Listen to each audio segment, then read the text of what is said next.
For a socialist, you got a lot more confidence in corporate America than I do. You got to defend the fact that today, not only do we have 87 million people uninsured and underinsured, you got to defend the fact that 500,000 Americans are going bankrupt. You know why they're going bankrupt? Because they suffered a terrible disease, cancer or heart disease.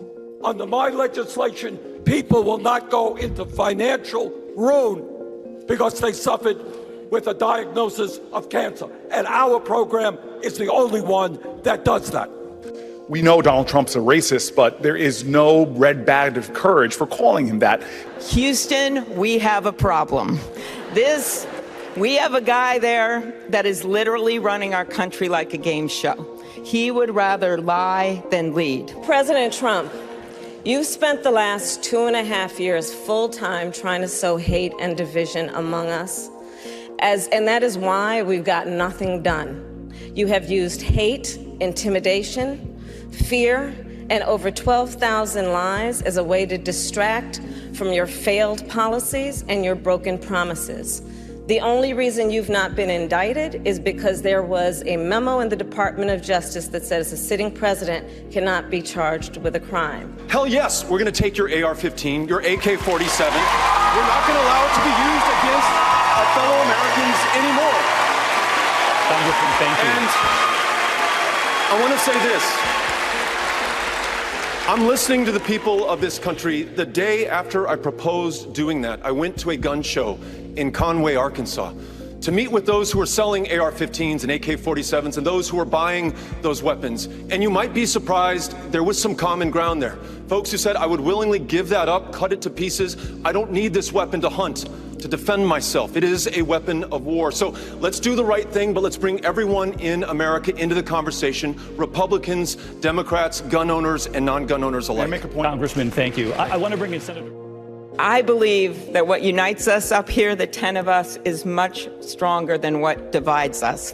And I think that's true of our country, too. He handled what happened in his hometown is meaningful. To look in the eyes of those people, to see those kids, to understand those parents, you understand the heartache. But this is we the are problem. ready to do this. Mr. Vice President, This is thank the you. problem. You did bring. You said they would have to Would buy not have in. to buy in. If you qualify for Are you Medicaid, forgetting what you you'd said 2 minutes automatically ago? be in for it. Are you forgetting already what you said just 2 minutes ago?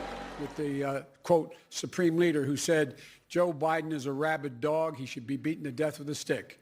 I count that. Other than that, you like him. Other than that, I like him, and he Senator Warren confirmed in a statement that in 2018, you told her that you did not believe that a woman could win the election. Why did you say that? Well, as a matter of fact, I didn't say it. So, can a woman beat Donald Trump? Look at the men on this stage. Collectively, they have lost 10 elections. The only people on this stage who have won every single election that they've been in are the women, Amy and me. 137 things I found that a president can do herself in the first 100 days without Congress that are legal. And one of those things is that you can start bringing in less expensive drugs from other countries. Bernie and I had an amendment on this. We got 14 Republican votes on it. It was at midnight. They might have not known what they were voting for, but we got that. We have got to take on the fossil fuel industry and all of their lies and tell them that their short-term profits are not more important than the future of this planet. That's what the Green New Deal does. That's what my legislation does. And that is what we have to do. Look, Mayor Pete has 3 years as an analyst at McKinsey. I have 30 years of international business experience. I can beat Trump on the economy. We're going to have to beat him on the economy. And I look forward to taking him down in the fall on the debate stage. Mayor Buttigieg. You demoted me. I was actually an associate, but that's okay. If a guy like Donald Trump keeps trying to use religion to somehow recruit Christianity into the GOP, I will be standing there not afraid to talk about a different way to answer the call of faith and insist that God does not belong to a political party. I am ready to take on this president. President Trump, who has no problem mocking people, using insulting nicknames, slinging mud, and telling lies. The debate against him will make tonight's debate look like child's play. Are you prepared for that? I am prepared for that. Look, I've been the object of his affection now more than anybody else in this state. I've taken all the hits he can deliver, and I'm getting better in the polls, my going up. And by the way, I have overwhelming support. I'd like to talk about who we're running against. A billionaire who calls women fat broads and horse-faced lesbians.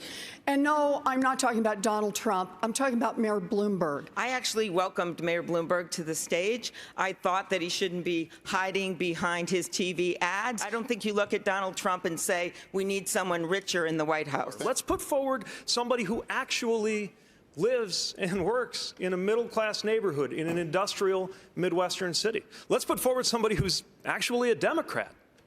Look. The one thing that I'm really worried about, embarrassed about, was how it turned out with stop and frisk. It got out of control. And it's not whether he apologized or not, it's the policy.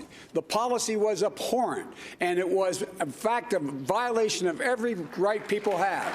I have no tolerance for the kind of behavior that the Me Too movement has exposed. In my foundation, the person that runs it's a woman. 70% of the people there are women. In my company, lots and lots of women have big responsibilities. They get paid exactly the same as men. And I hope you heard what his defense was. I've been nice to some women.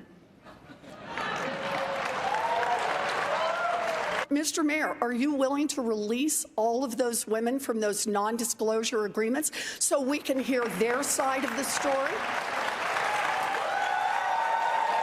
There's agreements between two parties that wanted to keep it quiet, and that's up to them. We are not going to beat Donald Trump with a man who has who knows how many non-disclosure agreements and the drip, drip, drip of stories of women saying they have been harassed and discriminated against. That's not what we do as Democrats. Mr. Vice President. I believe in democratic socialism for working people, not billionaires. What a wonderful country we have. The best-known socialist in the country happens to be a millionaire with 3 houses. What I miss here?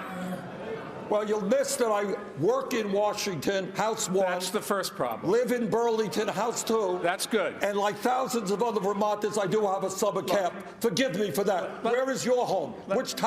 Which tax haven do you have your home? New York City, thank you very much. Yeah, and I pay all my taxes. And I'm happy to do it because I get something for it. And Mitch McConnell, I've been the object of his affection and the president's affection.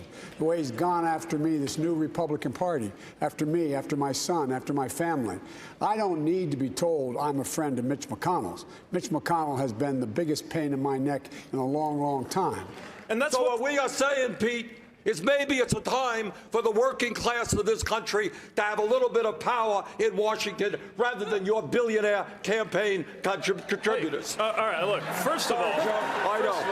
And if there are a few people who make ugly remarks, who attack trade union leaders, I disown those people. They are not part of our movement.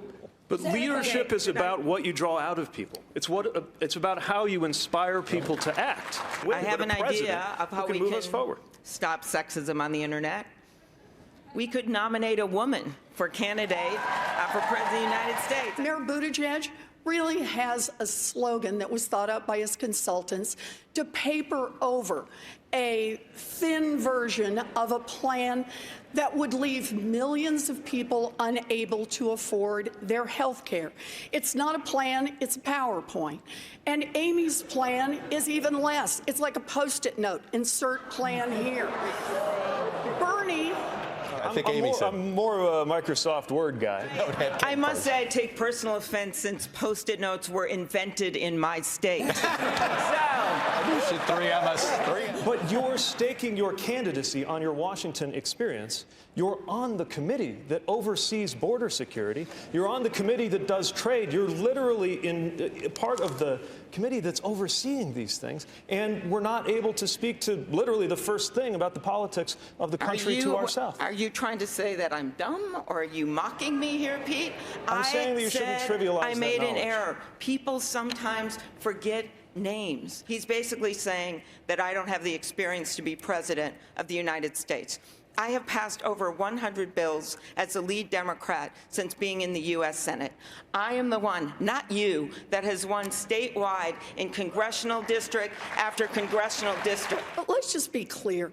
Missing a name all by itself does not indicate that you do not understand what's going on. And I just